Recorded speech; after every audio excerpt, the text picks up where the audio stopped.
Bienvenue chers amis au cœur de l'émission Homo Micro. Homo Micro, l'émission qui se prend en mots. Au cœur de la culture LGBT, QI+, Brahim Naik Balk, entouré de ses chroniqueurs, inonde de couleurs les ondes depuis 2004. L'aventure continue avec cette nouvelle émission qui commence maintenant. Bonsoir à toutes et à tous. Pour vous informer, ce soir, j'ai le plaisir et le bonheur d'être avec Valérie Beau, son retour. Bonsoir Valérie. Bonsoir, et ce soir la chronique J'écris ton nom. Je vous emmène à la ville de Nice, version LGBT. Un peu soleil, ça va nous faire du bien. Tu t'es rendu à Nice ce Oui. week-end? Oui, la semaine dernière, et j'ai plein de choses à vous raconter. Dont un déjeuner avec Estrosi. Bien, Non. pas directement, mais il est intervenu, il est lié positivement contre toute attente avec les personnes LGBT. Il a donc changé ton regard. Oui, mais Ouais. j'avais déjà quelques indices les années passées. Très bien. Bonsoir à notre ami Jean-François Karizik. Comment ça va? Ça va très bien, bonsoir Brahim, bonsoir à tous. Dans qui tuez-vous ce soir? Eh bien ce soir je vais vous parler d'un père réalisateur célèbre qui dialogue avec son fils non moins célèbre. Il s'agit de Jules Dassin, Qui est décédé, si mes souvenirs sont bons, à 40 ans. 41 ans, 41 ans. le 20 août 80. Merci Jean-François Karizik. Et notre réalisateur ce soir qui va nous proposer aussi des pauses musicales. Bonsoir Nathan Imerou. Bonsoir Brahim, comment ça va? Ça va, merci. Tu t'es coupé les cheveux, ça va bien, dis donc. Oui, écoute, il fallait commencer déjà. Est-ce que le printemps arrive? Bon, il est déjà arrivé malheureusement avec Oui. la pluie, mais bon, il faut qu'on continue comme ça sur cette belle lancée. Et oui, bien sûr, ce soir, il y a des très bons sons qu'on va pouvoir parler. On va parler notamment de Alain Chamfort, entre autres. Bien. D'ailleurs, au passage, j'ai envie de dire bonsoir aussi à Anatole, qui n'est malheureusement pas là avec nous ce soir. Voilà, Anatole est malade, mais vous inquiétez pas, il se remet très bien de sa maladie, donc il sera là probablement la semaine prochaine. Merci Nathan. Homo Micro, le cercle des chroniqueurs. Nous démarrons avec Manu Reva. Non. Je peux le chanter. Ah, hein. tu peux le chanter, tiens. un Comme petit je suis fan de Gainsbourg, C'est vrai, et que ouais. c'est lui qui a écrit. Ah ouais, qu'est-ce que tu peux chanter alors de Alain Chamfort? Où es-tu, Manu Reva? Ah bien, mais tu peux continuer, tu abandonnes ta Non, c'est chronique, non? Non, c'est grave. MeToo gay. C'est mieux pour tout le On monde dit que même- je reste sur la chronique. Ouais. MeToo garçon ce soir. Oui, oui, parce qu'en fait, tout le monde se souvient évidemment en 2017 de la fameuse vague MeToo qui avait commencé avec à l'alerte d'actrices d'Hollywood et qui dénonçait notamment au moment de l'affaire Harvey Weinstein les abus, les violences sexuelles, les viols dont certaines étaient victimes. Ça a eu un écho énorme. Il y a beaucoup d'actrices en fait qui ont témoigné. Il faut savoir, pour un petit point historique d'ailleurs, que le hashtag MeToo est apparu sur Twitter en 2007 à l'initiative d'une travailleuse sociale afro-américaine qui s'appelle Tarana Burke. Et en fait, déjà à l'époque, il s'agissait d'agressions sexuelles, de viols, mais qui visaient plutôt les personnes des communautés minoritaires aux États-Unis, et notamment la communauté afro-américaine. Et cette hashtag en fait a eu une vie un peu cachée de 2007 à 2017, et en fait les personnes s'en sont ressaisies justement quand il y a eu l'affaire Weinstein. Et donc en plus dans le sillage de MeToo, on a eu en France, où ça a eu aussi beaucoup d'écho, le hashtag Balance ton porc, à l'occasion desquels, au-delà même des limites du cinéma, en fait des femmes ont dénoncé publiquement les agresseurs dont elles avaient été les victimes. Alors pourquoi est-ce que MeToo revient dans l'actualité? Alors il faut citer le témoignage de Judith Godrèche il y a quelques semaines, et notamment son allocution au César ce week-end, où elle a reparlé en fait de ça, et en lançant une injonction d'une certaine manière au monde du cinéma à se réveiller, à prendre conscience de ces violences-là. Et en fait, il y a la semaine dernière, Aurélien Vic, qui est un acteur... alors soyons honnêtes, qui n'est pas un acteur très très connu, en tout cas qui a joué dans quelques séries, dans quelques films, mais qui n'a pas d'aura médiatique particulière, a lui aussi témoigné en lançant un hashtag MeTooGarçon pour dénoncer en fait les agressions dont il avait été victime, parce qu'il a, comme Judith Godrèche, en fait, il a commencé sa carrière relativement jeune, à l'âge de 11 ans, et donc en fait pour dénoncer, pour l'aider à dénoncer les agressions dont il a été victime, petit garçon, de la part de producteurs et de personnes influentes du cinéma, dont un qu'il a envoyé en prison quand même à force de combats, de luttes, etc. Et ben en fait a lancé ce hashtag, et il se trouve que ce hashtag a rencontré un écho assez important sur le réseau social du milieu du cinéma, et puis aussi, comme on l'avait vu pour Balance ton porc, au-delà des limites du milieu du cinéma. Et donc, il y a beaucoup de garçons qui ont expliqué qu'eux aussi avaient été victimes d'agressions sexuelles, de violences sexuelles, de viols dans leur enfance ou plus tardivement. Alors, ça a aussi rappelé ce qui avait été fait avec MeToo-Gay, qui avait été lancé il y a à peu près 3 ans, jour pour jour, par un jeune garçon qui s'appelle Guillaume, qui s'est suicidé d'ailleurs après 2 semaines de ce hashtag et de ce mouvement qu'il a initié lui. Donc pour rappel, il avait indiqué avoir été victime d'agressions sexuelles de la part de 2 responsables jeunes du Parti communiste français. Alors, les 2 agresseurs potentiels ne sont plus agresseurs potentiels, alors, puisque la justice a prononcé un non-lieu. Alors ça ne veut pas dire qu'ils ne sont pas coupables, mais en tout cas ça veut dire que la justice n'a rien trouvé à leur reprocher qui justifie, je viens de renverser le gel de survie de notre ami Jean-François, qui est un gel antibactérien, qui a peut-être d'autres propriétés, mais voilà, parce que je parle, même à la radio, je parle beaucoup avec les mains. Bref. Et donc du coup, non, ça ira. Je suis assis pour l'instant. Et donc, ces 2 garçons donc n'ont pas été condamnés par la justice, mais il n'en demeure pas moins que dans le sillage de Guillaume, beaucoup de garçons avaient fait état de faits d'agressions sexuelles, de viols dans la communauté gay, et donc interpellent massivement sur le relationnel qu'on a avec les gens, parce qu'en fait, ce que disent ces multitudes de témoignages, alors là encore, il ne s'agit pas de rentrer dans le débat, est-ce qu'elles ont raison ?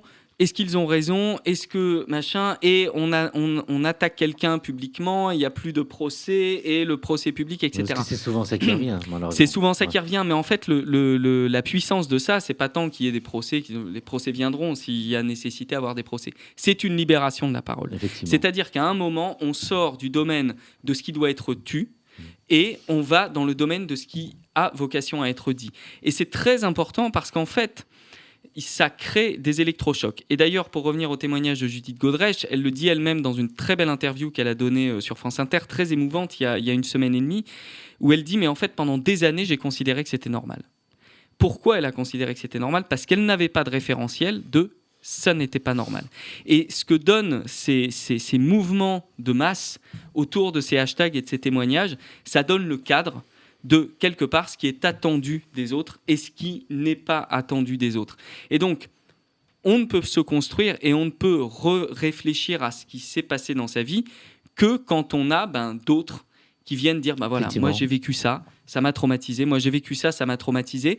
Et donc, c'est libérateur, c'est très positif. Et là encore, ça interpelle le politique, et je finirai par là. Parce que jusqu'à présent, le politique ne réagit pas. C'est-à-dire que tout le monde pleure de compassion face au témoignage qu'on entend. Le témoignage de Judith Godrèche est horrible. Ouais. C'est horrible ce qui est arrivé à cette femme.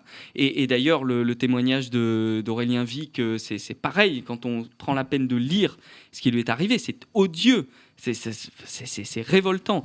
Et à cette révolte, il n'y a pas de réponse politique. C'est-à-dire qu'aujourd'hui, il n'y a pas les moyens qui sont mis pour protéger les personnes, qu'elles soient enfants ou adultes. Il y a beaucoup d'adultes qui subissent des agressions sexuelles, des viols, etc.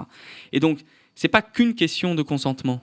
C'est aussi une question de poursuivre, de condamner les personnes et de faire en sorte qu'on prenne les dispositions pour que ça n'arrive pas et pour que ça n'arrive plus.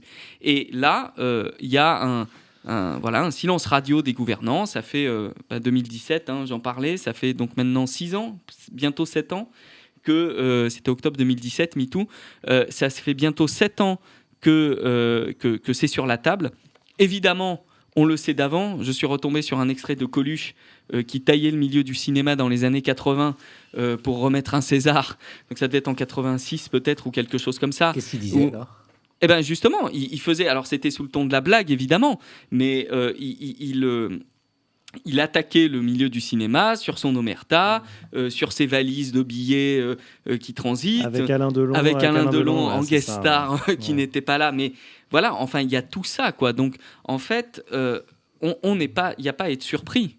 On est surpris éventuellement que la libération se fasse si tard, mais on n'est pas surpris du contenu, parce qu'on sait que ça existe. Et donc, du coup, et d'ailleurs, un dernier exemple, quand Adèle Haenel est partie de la cérémonie des Césars parce que Polanski était récompensé, etc., et qu'elle a dit « il y en a marre, on se lève et on se barre », elle a été conspuée.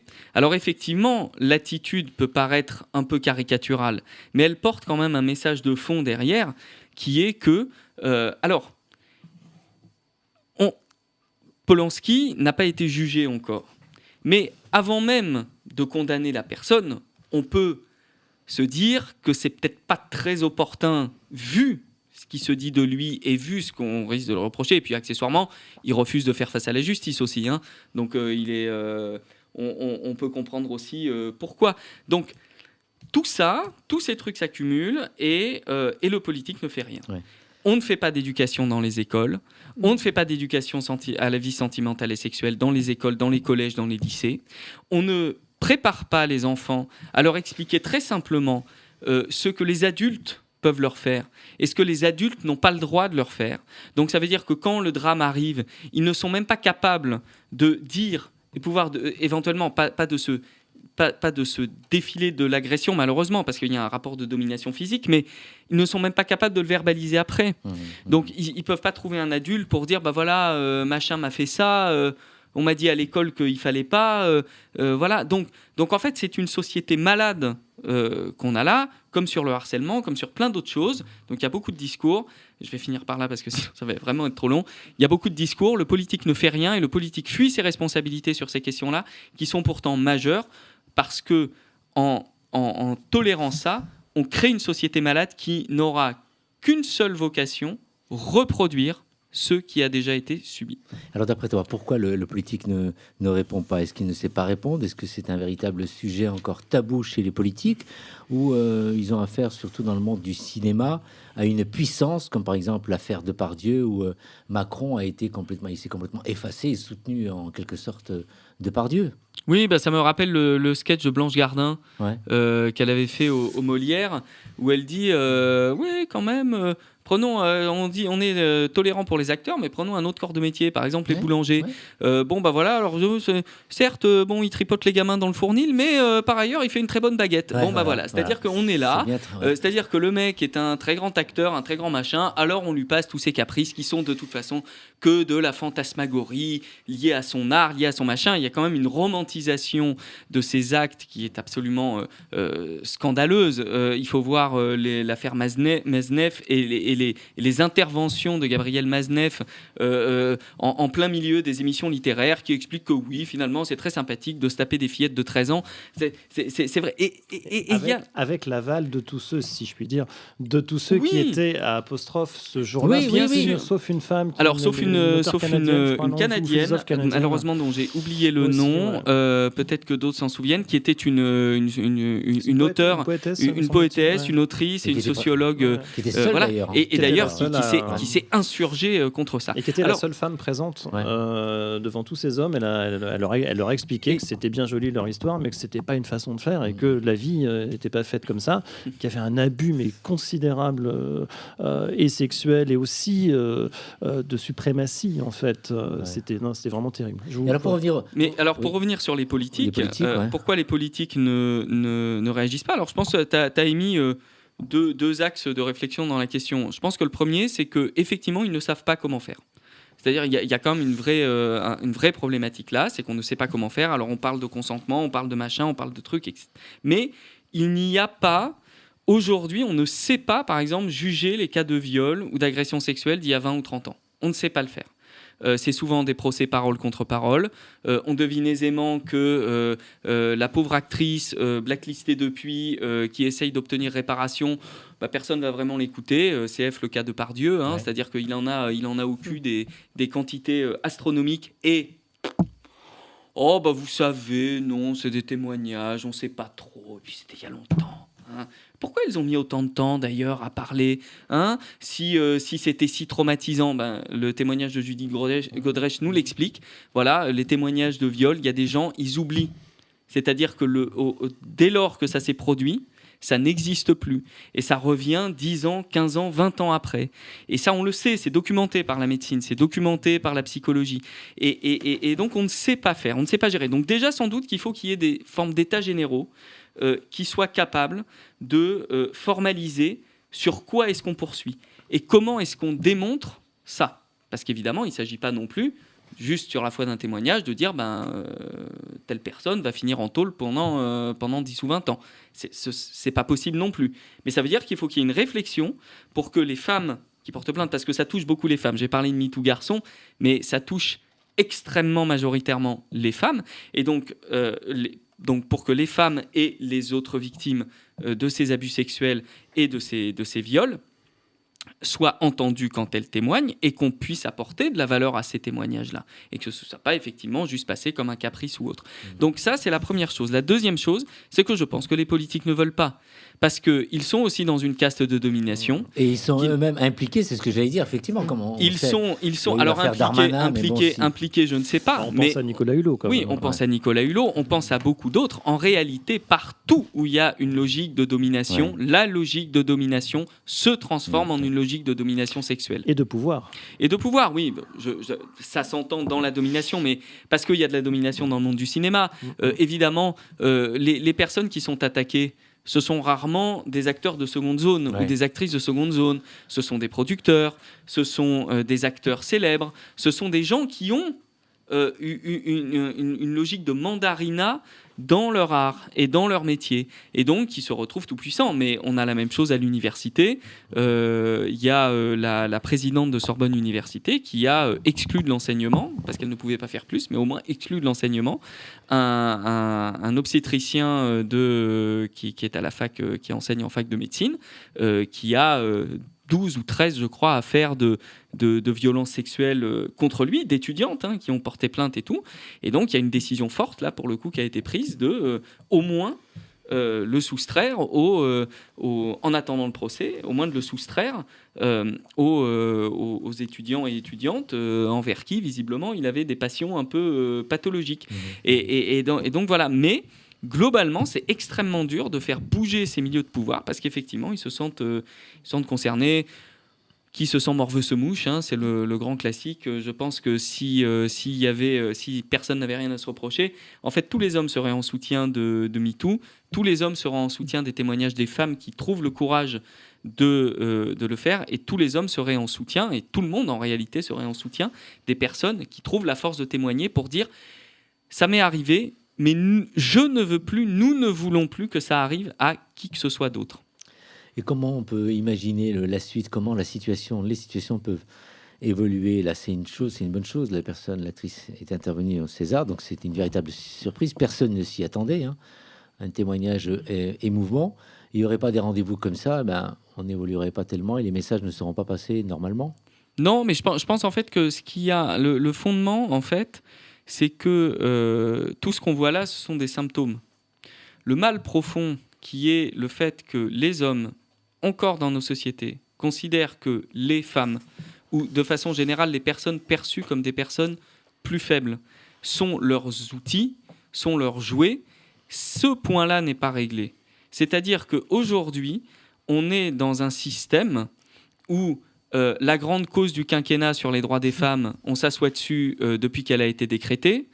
On est dans un cadre où, quand une députée, quel que soit son bord politique ou sa conception politique, se fait conspuer pour les vêtements qu'elle porte, et tout le monde trouve ça normal.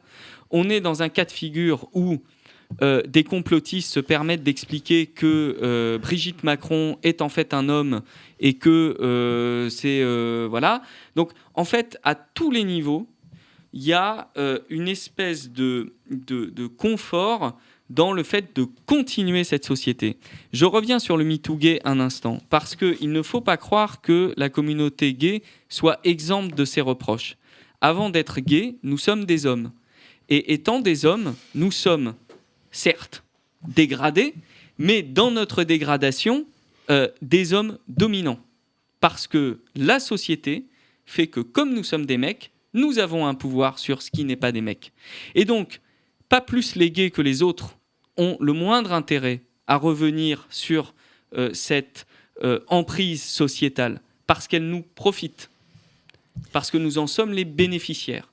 Et donc, tant que nous ne sommes pas capables de reconnaître que nous n'avons pas à être les bénéficiaires de cette société-là, et d'ailleurs, je le dis de façon très volontaire, mais j'ai sans doute moi-même des biais que j'ignore et que je reproduis parce que j'ai été élevé d'une certaine manière, tant qu'on n'est pas prêt à entendre la parole des victimes, tant qu'on n'est pas prêt à entendre la parole des femmes qui nous répètent depuis des décennies ce que nous ne voulons pas entendre, et des siècles même, en tout cas depuis des décennies, au moins dans les médias, parce qu'avant c'était encore plus difficile. Mais donc, quand il y a tout ça et qu'on refuse de l'entendre, on ne fait que propager cette logique de domination et cette logique de violence. Tu parlais des politiques tout à l'heure, mais on voit par exemple un certain nombre d'associations qui font tout un travail pour intervenir dans les écoles, tout ça, pour déconstruire un certain nombre de choses. Certains politiques qui disent non, on ne veut pas entendre parler de... Exactement. Des homos, des gens il faut citer Najat Vallaud-Belkacem, qui, quand elle était ministre de l'Éducation nationale, a voulu faire les ABCD de l'égalité. Elle s'est faite conspuer pendant un nombre de mois incalculable. Il faut saluer par ailleurs sa pugnacité à avoir passé la tempête et tout. Évidemment, ça vient toujours des mêmes, hein. C'est la droite, l'extrême droite, de façon générale les extrémistes et les intégristes religieux, qui bien évidemment sont les plus fervents défenseurs de ces logiques de domination.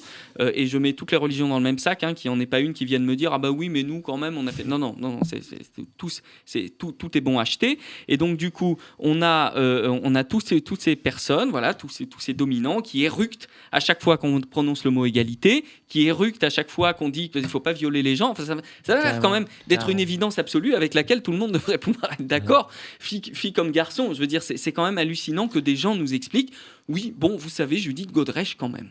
Et quand on sait ce qui peut se passer au Vatican. Oui, mais c'est... Pour ceux qui ont lu le magnifique livre de Frédéric Martel, Sodoma, que je vous conseille, qui est édifiant. Enfin, on en parlera peut-être une autre fois, mais en tout cas, c'est vrai que les religions sont quand même là-dessus.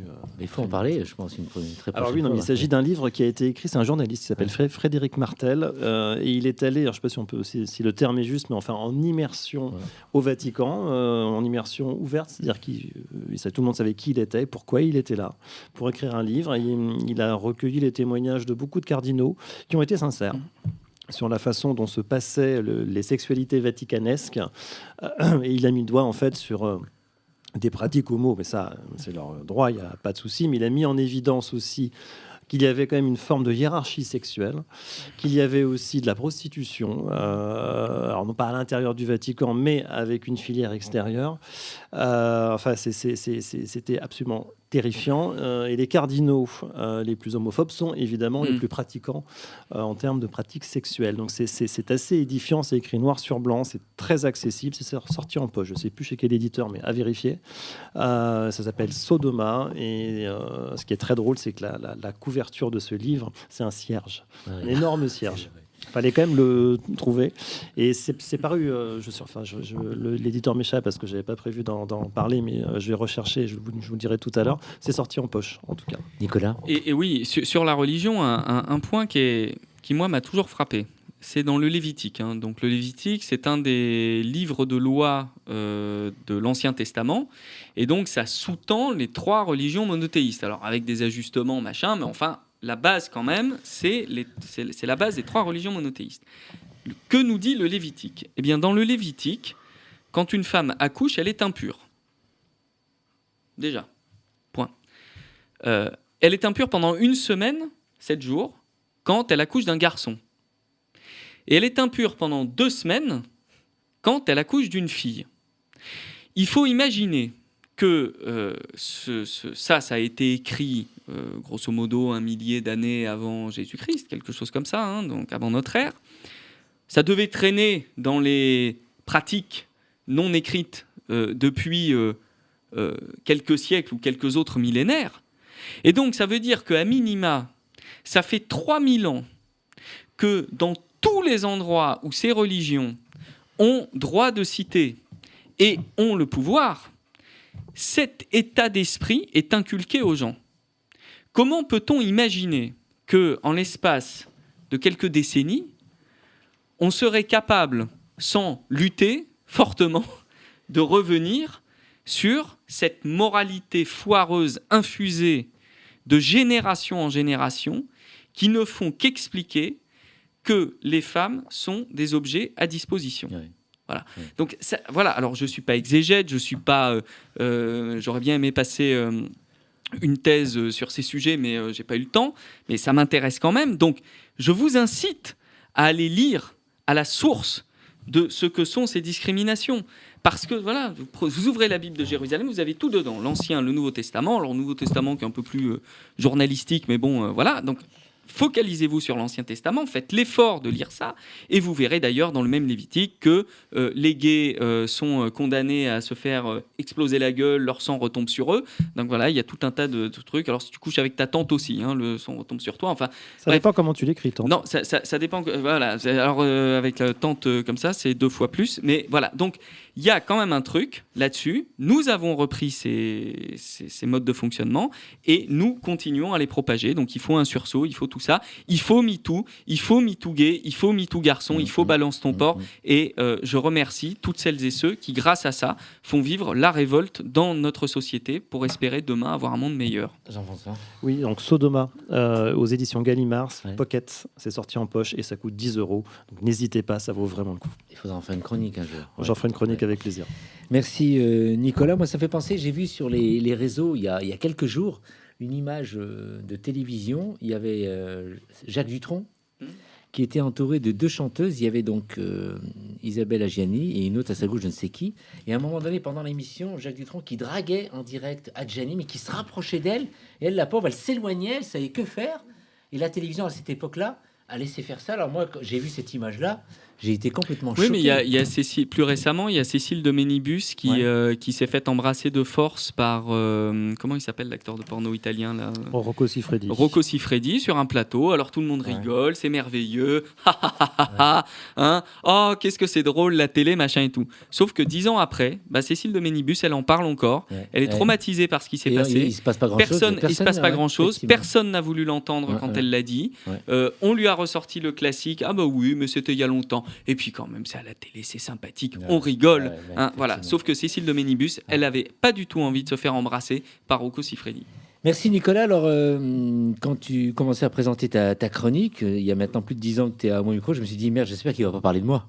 Ouf, j'ai eu peur. Non, non mais je pourrais... Non, en fait, il faut comprendre que on parle de nous tous. On ne peut pas dire « je ne suis pas responsable ». Nous sommes responsables, même si on n'a jamais violé personne, même si on n'a jamais agressé personne sexuellement, on est responsable. Quand on est un mec dans cette société, je ne veux pas dire, passer pour une espèce de révolutionnaire que je ne suis pas, mais la réalité, et j'ai mis du temps à l'admettre, mais quand on est un mec dans cette société, en fait, on est une partie du problème. Ça ne veut pas dire qu'on n'a pas le droit d'exister, ça ne veut pas dire qu'on n'a pas le droit de parler, mais par contre, on a le devoir d'aider et d'accompagner. Voilà. Effectivement. Et c'est encore mieux quand c'est un homme qui le dit. Ouais, exactement. Et c'est la bonne conclusion. Merci Nicolas. Bravo pour cette chronique. Alors une chronique, on peut dire que Nicolas ce soir, il a battu tous les records. Une chronique en 25 minutes avec un petit bout de texte au début et tout. Mais la prochaine fois, tu m'invites. Oui, carrément. Je vais t'inviter. Notre invité. Merci. Bravo Nicolas. Désolé d'avoir occupé le temps. Non, il n'y a pas de souci. Et c'était vraiment très indispensable. Intéressant. Ouais. Merci. Vous écoutez Homo Micro, une émission de et avec Brahim Naik Balk. Et nous allons passer à la musique, Nathan. Tout à fait, Brahim. Et puis ce soir, je vais vous parler bien sûr d'un très grand artiste, puisqu'il s'agit d'Alain Chamfort, mesdames et messieurs. Il est né Alain Legovitch, c'est pas son vrai nom. Et du coup, c'est un auteur, compositeur et interprète français qui est né en 1949. Dès son plus jeune âge, Alain apprend le piano qui deviendra par la suite son instrument de prédilection. Il passe ensuite plusieurs concours, 57, 58, 59, et il remporte le concours Nerini, au cours duquel ses prestations sont enregistrées sur un disque monoface pour qu'elles soient ensuite offertes à sa famille. Pas mal. Devenu adolescent, il renonce à entrer au Conservatoire de Paris. Excusez-moi, personne n'a le luxe aujourd'hui de pouvoir se permettre ça, alors qu'il s'était d'ailleurs préparé. Bref, déjà, dès ses 11 ans, assez rapidement, il va rejoindre son premier groupe avec un ami qui s'appelle du coup les Dreamers. Avec un troisième musicien, il joue principalement des standards de jazz, d'Art Blakey, des Jazz Messengers, Errol Garner, John Coltrane ou Art Tatum. Et au final, bien sûr, plus tard, on va lui offrir aussi un orgue qui est un instrument qui le faisait rêver tout simplement. Donc, avec ce groupe-là, il va enchaîner les petites tournées, mais du coup, il va décider de s'en séparer pour en rejoindre un autre. Donc, au final, il n'était pas créateur du groupe, les Mods. Et d'ailleurs, c'est dans ce groupe qu'il va se mettre pour la première fois au chant, et au final, ça ne sera pas la dernière.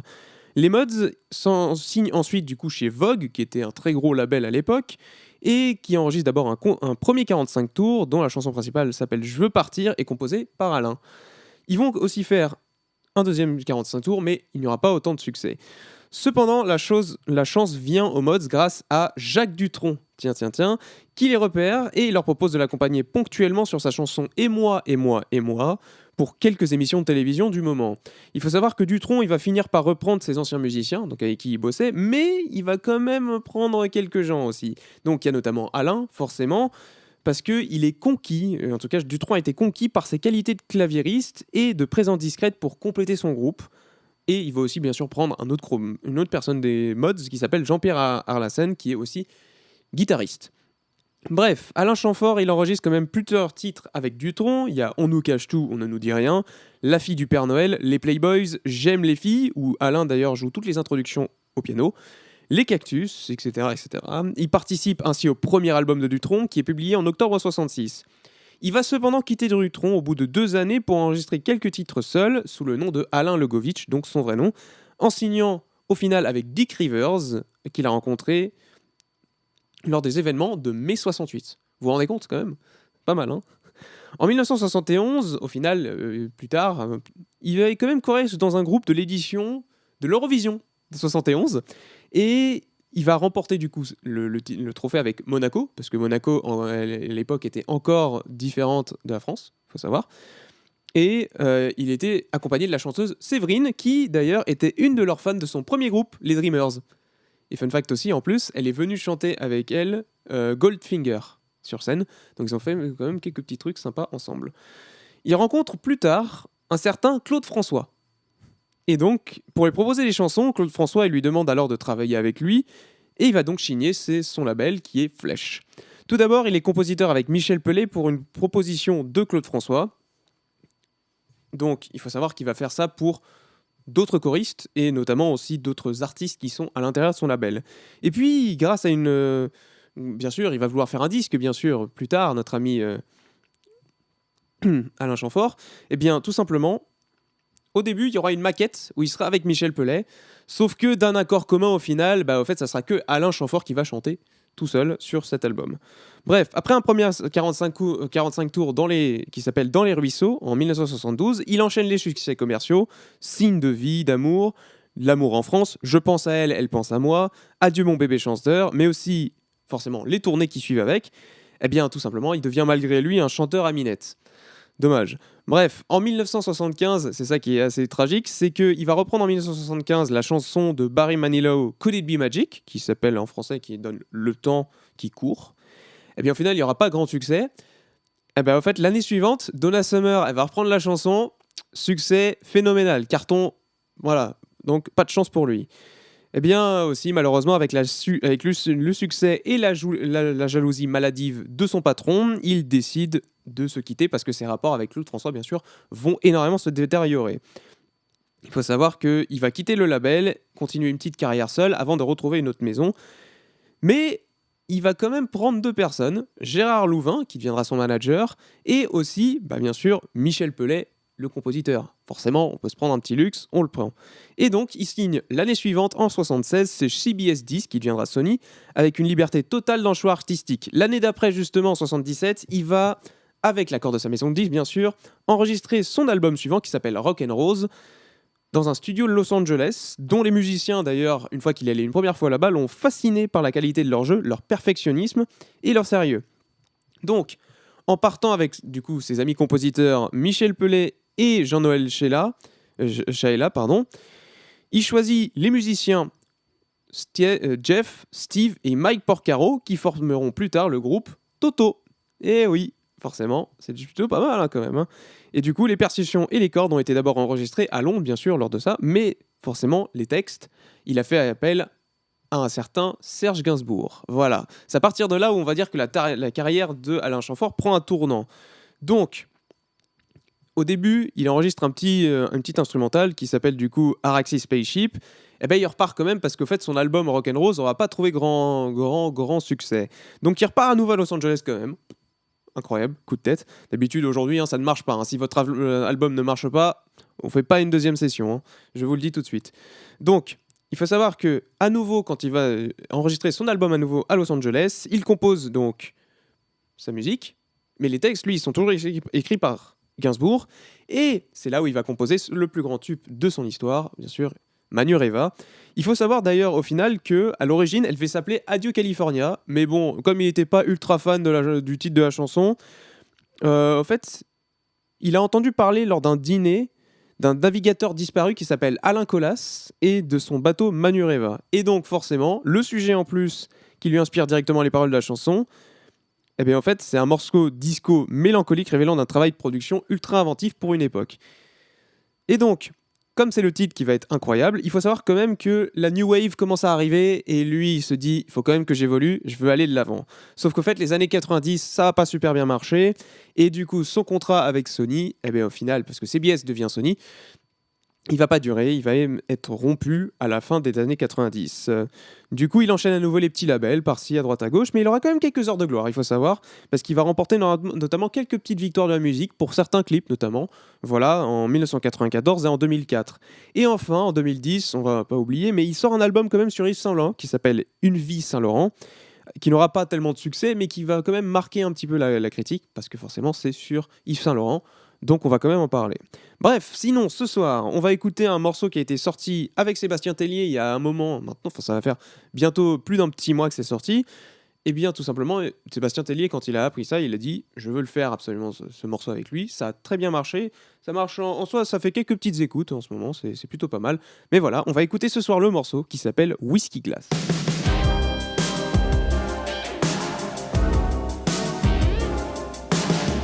Le sens-tu le calme avant la tempête, le silence trop profond pour être honnête, un parfum qui traîne de kérosène. Le sens-tu le calme avant la tempête, le poids de l'air qui appuie sur nos têtes, un pressentiment que c'est imminent. Et en terrasse, autour de whisky glace, sans même la laisser fondre. Et en terrasse, ensemble on boit la tasse, en attendant que tout s'efface.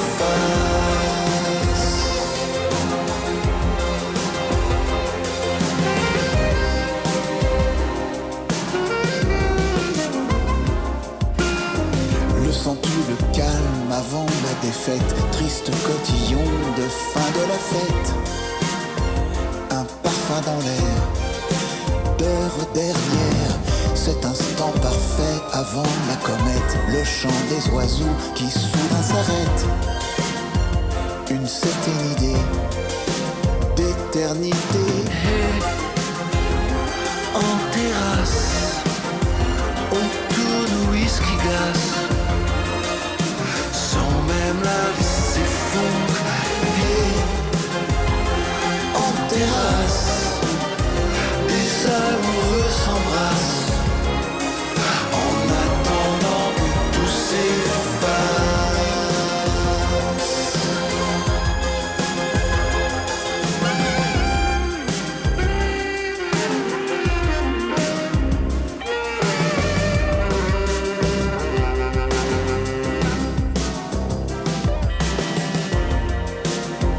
Un pressentiment que c'est imminent. Le sens-tu le calme avant la tempête, la rage ou l'orage, il faut que ça pète. Un parfum qui traîne de kérosène. Et en terrasse, on tourne au whisky glace, sans même la laisser fondre.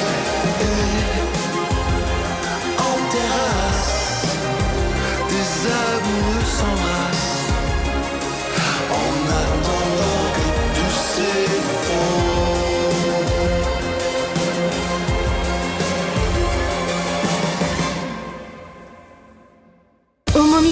le cercle des chroniqueurs. Et dans J'écris ton nom, nous allons voyager du côté de Nice avec Valérie Beau.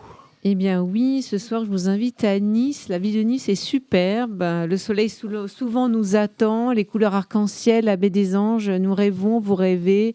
Paraît-il, je suis un peu bronzée. Oui. Et tout ça s'harmonise très bien avec le Rainbow Flag. On danse aussi au carnaval, au Queernaval. Annabelle nous avait parlé, le premier carnaval LGBT de France. Je vous en parle très vite. Tout d'abord, une première bonne raison d'aller à Nice, c'est pour flâner et faire des découvertes à la librairie Vigna. Librairie de livres d'occasion qui propose également du neuf, si bien sélectionné. On ajoute l'accueil chaleureux et un travail de fond formidable. Actuellement, l'exposition consacrée à Monique Wittig est encore proposée. Alors, lorsque je suis arrivée à Nice, je suis arrivée en train, je débarque, je marche et dans les quarts d'heure, je vois dans l'une des rues principales 2 hommes jeunes qui se tiennent la main amoureusement. Je me suis dit, c'est bon signe. Il fait bon vivre, mais prudence. Alors, j'ai échangé avec Erwan Lo, que je salue chaleureusement, le président du centre LGBT à Nice. Et donc, le centre LGBT est situé en cœur de ville. Il est soutenu par la ville de Nice. Donc, il nous explique les actions et le travail concret de soutien, tant financier pour prendre en charge très prochainement l'hébergement d'urgence en relais à l'antenne du refuge qui a fermé. De même, par exemple, la police municipale a été très active dans le cadre d'une enquête d'agression homophobe. Erwan m'explique, on se bat pour la visibilité, le droit est de notre côté, on fait appliquer le droit aux côtés des victimes, avocats conventionnés sont sollicités, la peur doit être de l'autre camp. Et que cela nous étonne, peut-être, on peut dire que le maire, Christian Estrosi, a soutenu depuis des années le centre LGBT et il leur donne les moyens. Le 17 mai l'année dernière a été organisé un festival de visibilité toute la journée en pleine ville. L'année dernière a reçu un franc succès, au moins 4000 personnes et c'est à nouveau programmé cette année. Les cultures LGBT sont à l'honneur aussi dans la ville avec 2 festivals de cinéma. In and Out, c'est un festival queer qui a fêté ses 15 ans en 2023, organisé par l'association Les Ouvreurs et qui projette également des films à Cannes et Toulon. Sur leur page Facebook, j'ai fait un petit tour avant la chronique et j'ai pu voir qu'ils proposent aussi régulièrement des films LGBT en ciné-club. Un autre festival, The Festival, est organisé par l'association Polychrome basée au centre LGBT de Nice. Et cet événement rayonne sur la Côte d'Azur, assuré de rencontres, d'événements, d'expositions. Et tout cela, ça fait du bien vivre où on peut se retrouver et découvrir des films passionnants. Et ce n'est pas tout. Ce vendredi 23 février, c'était Lou Queernaval. Erwan Lo était maître de cérémonie à la soirée. Il m'a expliqué toute l'importance de cet événement qui est un moyen de peser localement en déclinant nos valeurs dans le cadre du festival. Et c'est la 5e édition. C'était une réussite, au moins 10 000 personnes. C'est encore un choix assuré publiquement par le maire de la ville qui ne cesse de nous surprendre et qui, effectivement, prend la parole avant la Queernaval. Et ce n'est pas qu'une posture de visibilité puisqu'il y a un travail de fond. Cet événement, Erwan m'a expliqué, a mobilisé 300 personnes entre bénévoles et artistes rémunérés. C'est la seule soirée du carnaval qui est gratuite et qui conserve cette spontanéité, je dirais folie et proximité de l'événement. Erwan était ravi de me préciser, c'est du travail, mais on s'éclate, ça fait du bien de vivre son identité queer. Alors, je n'ai pas eu la possibilité d'y participer pour des raisons, on va dire, d'agenda. Mais nous avions une envoyée spéciale, Marie-Paul, que j'avais rencontrée à la librairie, qui m'a partagé avec moi la joie et son enthousiasme du public, la beauté de l'événement. J'ai eu de nombreuses photos et allez regarder sur les réseaux sociaux, c'était magnifique. Et c'est aussi très important, c'est la seule soirée où le public peut descendre des gradins, il va sur la scène et ça se transforme en dance floor. Alors effectivement, comme c'est gratuit, cela réunit le public de façon très vaste, qui quand même enfin à moins qu'il vraiment se doute pas ce que c'est d'être queer, se lance dans l'événement et bien se familiarise avec notre culture et ça fait avancer notre visibilité. Ouais. Donc bravo à Nice. Et c'est aussi une ville qui, depuis des années, a développé un tourisme LGBT avec un plan spécial, etc. Donc il fait bon vivre à Nice et voilà, vous privez pas. Ouais, du coup, tu retourneras. C'est pas la première fois d'ailleurs pour toi. Non, j'aime beaucoup aller à Nice. Ça me fait du bien. Hein. Je suis toulonnaise, alors je vais voir les voisins. Ouais. Je vais au Soleil. Et puis, je vais au centre LGBT, à Librairie Vigna. C'est génial. Et un maire qui change alors? Oh, oui, il a peut-être toujours été comme ça, mais sauf qu'on ne connaissait pas un peu ce profil de Estrosi. Voilà, moi je l'ai découvert il y a déjà 4 ou 5 ans lorsque j'étais allée au centre LGBT pour Because et j'avais animé des soirées, j'avais présenté aussi mon premier roman Possible et il m'avait expliqué le financement du centre LGBT par la ville mais de façon assumée et réelle. Ouais. Et déjà dans les années 2010, ils étaient, enfin 2011, 2012, et Nice était perçu comme étant très en avance.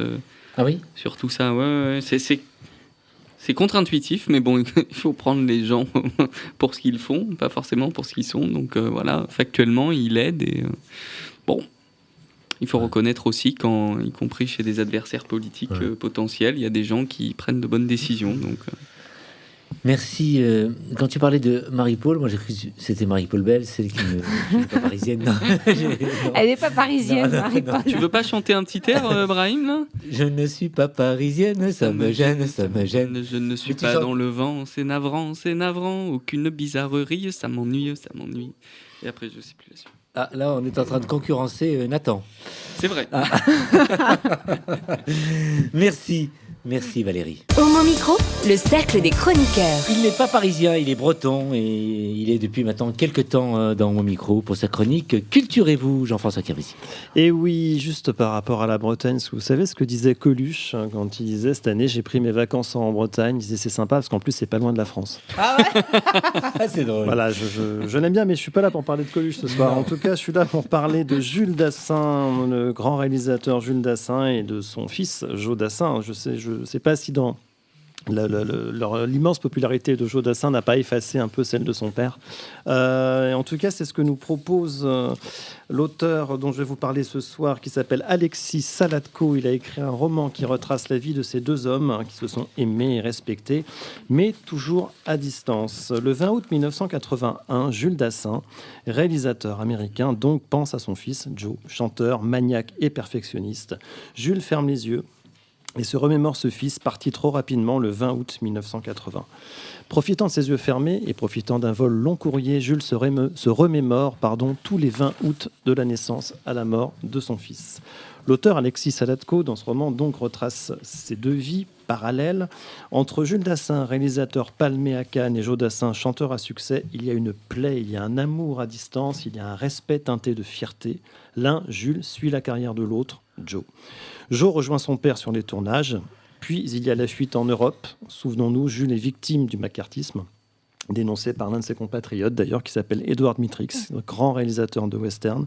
Comme quoi on peut être un très bon réalisateur, on le prouve encore, il y a un fief et salaud finalement dans la vie de tous les jours. Jules est expert en polar noir et Joe en chansons légères. Mais il y a aussi les femmes. Béa, la mère, violoniste. Mélina Mercury, la déesse grecque dont le père, Jules, tombe fou amoureux.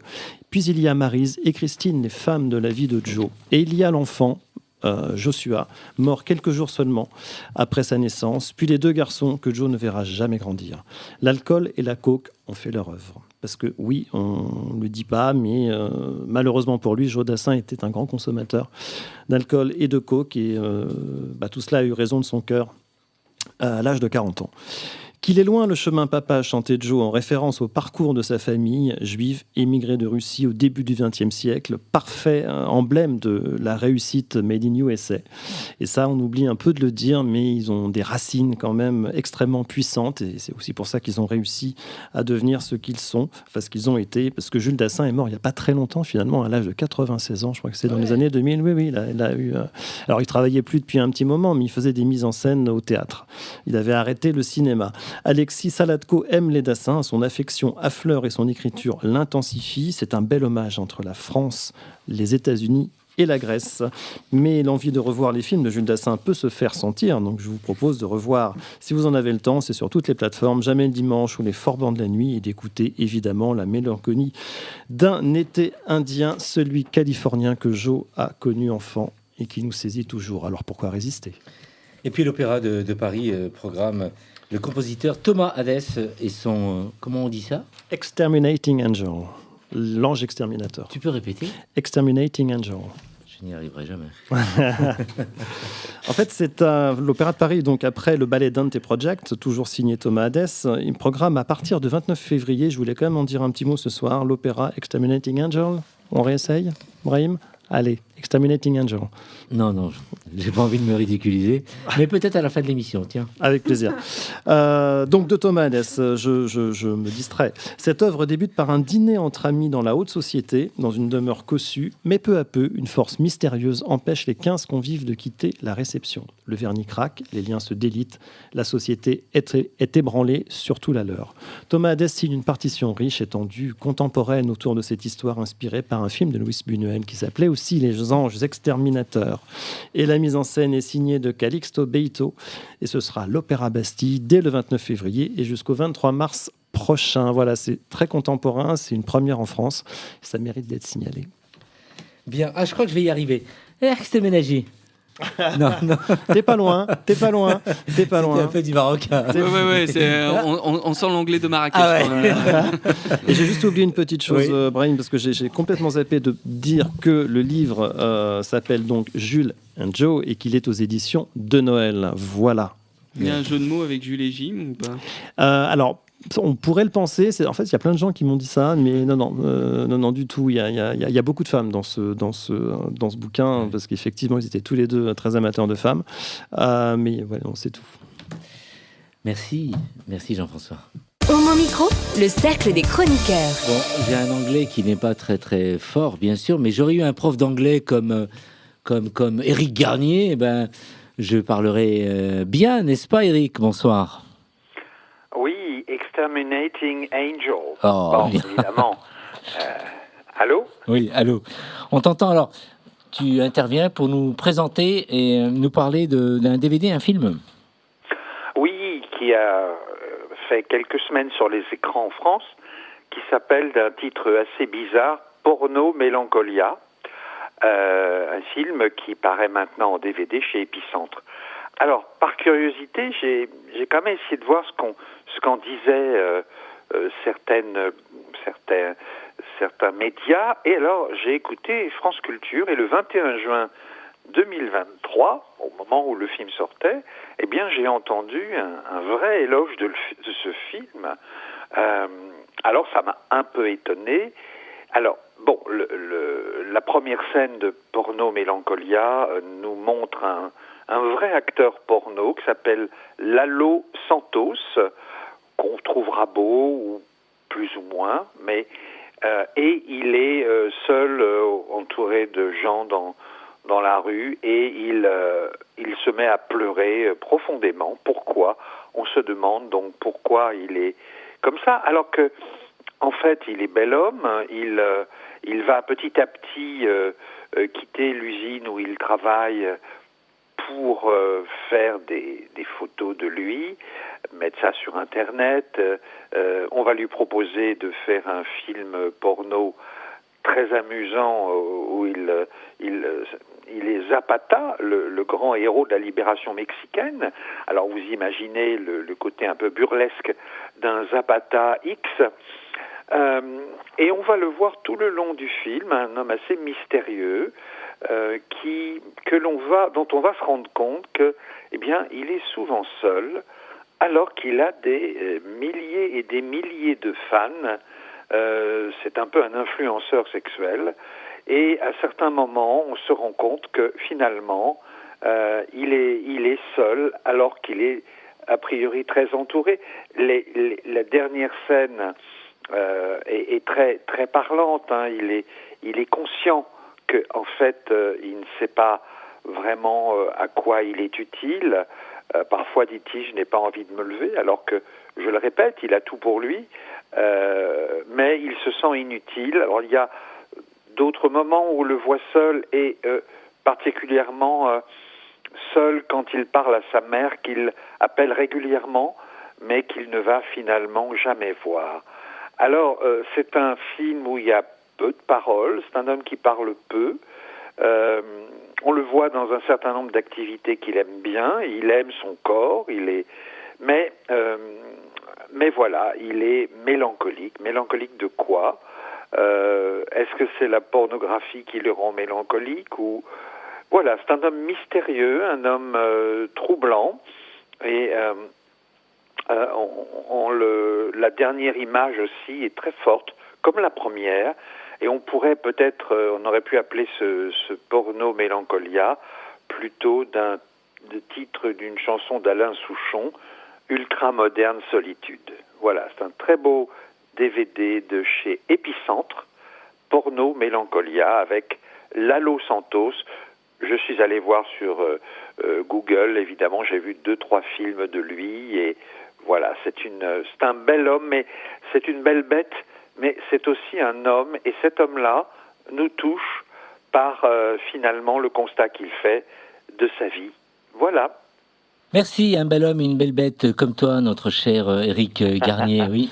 Alors, en fait, je voulais dire, Éric, bonsoir. Je voulais te dire qu'en fait, l'acteur qui joue dans ce film ressemble à Magnum. C'est pour ceux qui se souviennent de Magnum, Tom Selleck. Tom Selleck, oui. Voilà, c'est juste ça. Après, il faut trouver Tom Selleck sexy. Chacun comprendra. Oui, mais un peu de Tom Selleck, non ? Mais t'es vachement mieux, Nicolas. Merci. Plus jeune. Merci. Bonsoir les garçons. À bientôt, Éric. Ciao. Ciao. Homo Micro, le cercle des chroniqueurs. La visibilité des personnes homosexuelles, un sujet qui suscite des réflexions profondes. Il n'est pas rare d'entendre des remarques telles que « Nous, les personnes homosexuelles, sommes omniprésents et notre nombre ne cesse de croître. Pourquoi ne pourrions-nous pas être un peu plus discrets ?» Eh bien, cette réflexion que j'ai entendue récemment m'a complètement déstabilisé et me fait poser un certain nombre de questions. Et c'est dans ce contexte que je vais aborder, pour finir ce soir, un sujet d'une importance capitale. Pourquoi est-il primordial pour nous, personnes homosexuelles, de nous montrer et de susciter une meilleure compréhension et tolérance à notre égard ? Dans notre société, il est malheureusement vrai que nous, personnes homosexuelles, ne sommes pas toujours acceptées et ne nous sentons pas toujours à notre place. Alors, c'est pourquoi il est essentiel de comprendre l'importance de notre visibilité et de promouvoir un environnement inclusif pour tous. Vous vous demandez peut-être pourquoi il est si crucial pour nous de revendiquer notre identité et de nous montrer au grand jour. Permettez-moi de vous expliquer tout d'abord. La visibilité permet de briser les stéréotypes et les préjugés. Un lapsus terrible. En nous exposant au grand jour, nous contribuons à changer les mentalités et à favoriser une société plus ouverte et tolérante. De plus, il est essentiel de comprendre que la visibilité et l'acceptation de l'homosexuel sont étroitement liées à notre santé mentale et à notre bien-être. Alors, en dissimulant notre véritable identité, nous pouvons ressentir un profond isolement, de l'anxiété et souvent de la dépression. En nous permettant d'être visibles et acceptés tels que nous sommes, vous contribuerez à renforcer notre confiance en nous-mêmes et à favoriser notre épanouissement personnel. Enfin, il est important de souligner que la visibilité des personnes homosexuelles ne vise en aucun cas à exclure ou à marginaliser les autres orientations sexuelles. Elle vise simplement à offrir un espace où chacun peut être authentique et se sentir pleinement accepté. Alors, la diversité et l'inclusion sont des valeurs essentielles pour construire une société équilibrée et harmonieuse. Ainsi, à tous ceux qui manquent de tolérance, nous vous invitons à réfléchir à l'importance de la visibilité des personnes homosexuelles dans notre société. Dans notre engagement, nous travaillons à créer un monde où chaque personne peut vivre pleinement et librement, sans avoir besoin de cacher sa véritable identité. Alors souvenons-nous que l'amour et la compassion sont des forces puissantes qui peuvent transcender les différences et unir les individus. Alors soyons des acteurs du changement en accueillant la diversité et en célébrant l'authenticité de chacun. Ensemble, nous pouvons construire un avenir où la visibilité des personnes homosexuelles est une réalité acceptée et respectée par tous. Et vous êtes tous visibles autour de moi tous les lundis soirs. Oui, et Valérie. merci beaucoup Brahim pour ce beau texte. Et puis homosexuels, bisexuels, pansexuels, de genre non-binaires, toutes les diversités de genre, les personnes trans qui sont aussi à nos côtés, enfin toutes les couleurs queer. Voilà, et c'est nos vies sont passionnantes et on a envie d'aimer tel que nous sommes et de vivre nos orientations variées. Voilà, merci à toi Brahim pour cette belle émission et cette porte ouverte aux paroles et aux oreilles de celles et ceux qui nous écoutent. C'est vrai, merci Nicolas.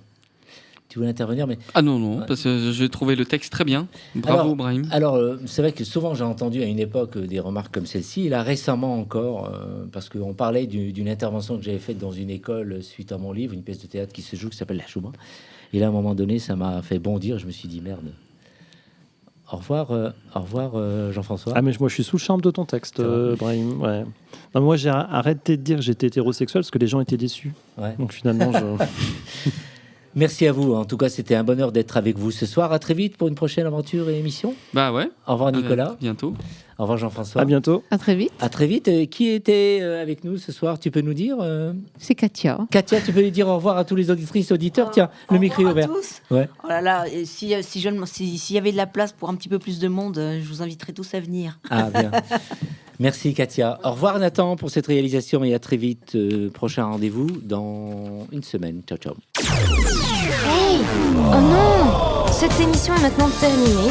Mais un conseil, retrouvez l'ensemble des podcasts d'Homo Micro, l'émission qui se prend au mot, sur toutes les bonnes plateformes de streaming.